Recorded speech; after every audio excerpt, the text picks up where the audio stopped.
I love helping our citizens make the most of their lives, but I do not love Congress.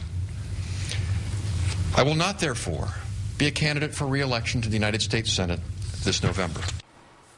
When Conservative Senator Evan Bayh made that surprise announcement today that he would be retiring, the initial reaction from inside the Beltway types was that Evan Bayh was giving the party he belonged to but never seemed to like very much one last sucker punch on his way out the door. And truth be told, there is a filing deadline tomorrow for candidates who would want to run in the Democratic primary for Senator Bayh's seat. Only one Democrat seems to have even a prayer of meeting that deadline. She's an outsider candidate who was already planning to run in the primary against Senator Bayh. She had already been collecting the signatures needed, but even she is still reportedly about 1,000 signatures short of what she needs in order to qualify for the deadline. None of the three insider politicians who were considered by Hoosier Democrats to be strong candidates for the seat have much of any chance at all of gathering the signatures in time, and that means that Democrats probably will not be able to have a primary for Senator Bayh's seat. If they can't have a primary, the party will have to pick a candidate to run in the fall without an election. Which leads us to the common wisdom of the day. Evan Bayh sucker punches his own party yet again. However, it is a little more interesting than all that once you consider the situation facing the other party, the Republicans in Indiana. If Senator Bayh were running again, he would be a tough opponent for any Republican. Evan Bayh is rated the most conservative Democrat in the Senate. He's an incumbent who has never been defeated in a run for public office. He reportedly has about $13 million campaign cash on hand, and he has universal Indiana name recognition thanks to his own lifetime of political jobs and thanks to his more famous and more liberal father, former Senator Birch Bayh.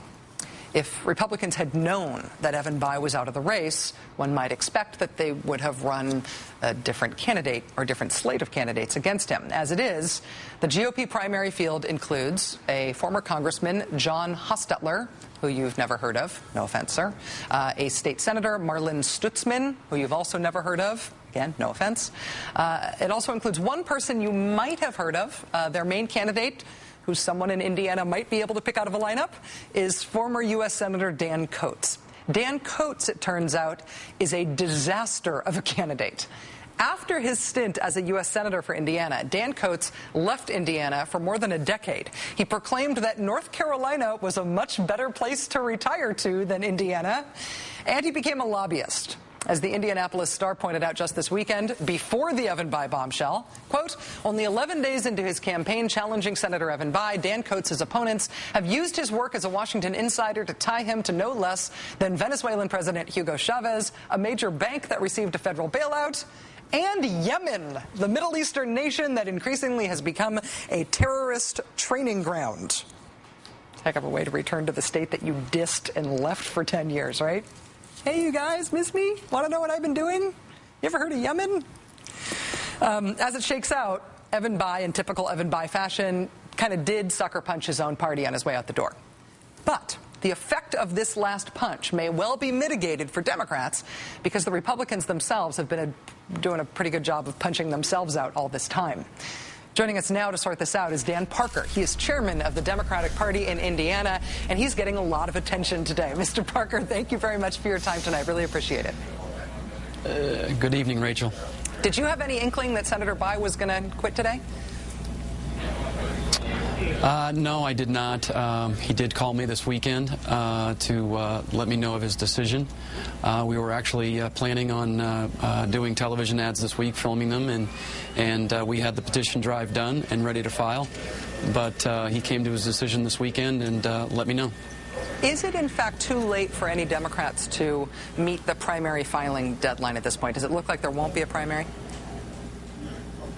Well, Rachel, it's a two-step process. You need to have your petitions into the county clerks to be certified tomorrow by noon, and then you need to collect all of those and then submit them to the Secretary of State's office by noon on Friday.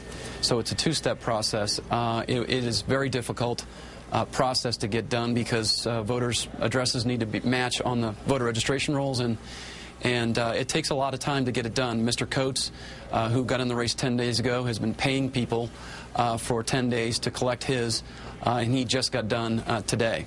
Wow. On the Republican side, do you think there would have been more interest by more and stronger Republican candidates for this race if Senator Bayh had made this announcement earlier? Well, I think that the National Republican Party got Mr. Coates to get in the race primarily because they were not happy with the Republicans that were running. The person who had the most amount of money at the end of the year was Mr. Stutzman. He had $4,000 in the bank. Wow. But as you've as you've kind of highlighted, Mr. Coates is kind of a disaster of a candidate, probably the worst candidate rollout I've ever seen in my life. And he has not gone over well here in Indiana. The Indiana Republican Party is somewhat divided, particularly the Tea Party movement, who sees his lobbying for both Hugo Chavez and for Bank of America as a pure disaster for the Republican Party. On the Democratic side, if there doesn't end up being a primary, and there's no reason to prejudge that, but it seems likely, on what grounds and by what means will Indiana Democrats choose a candidate to run for the seat? Well, Rachel, I've been taught never to assume anything in politics, but assuming for a second that no candidate by tomorrow has enough signatures into the county clerks, there is a provision in state statute and by party rule that the Indiana Democratic Party's State Central Committee can gather sometime thereafter to fill the ballot vacancy for the fall. So there will be a Democratic nominee for the United States Senate, and our attempts are going to be to field the strongest possible candidate that we can to make sure that Hoosiers are represented with someone that shares our values. I imagine, I can tell both by your job description and by your demeanor right here that you're going to be exceedingly diplomatic when I ask you this, but I got to ask you. The Democratic shortlist that's being talked about so far includes Congressman Brad Ellsworth and Barron Hill and Joe Donnelly, and of course there's, forgive the pronunciation, I think it's Tamara DiPolito, who's the one Democrat who is seriously planning to challenge Senator Bayh in the primary. Are those four the main candidates that you're looking at? Is there somebody else who we should be considering to be on that list, or should we exclude any of those folks? I don't think that we should exclude anyone. I'm trying not to mention any names because I want this to be an open process as we move forward.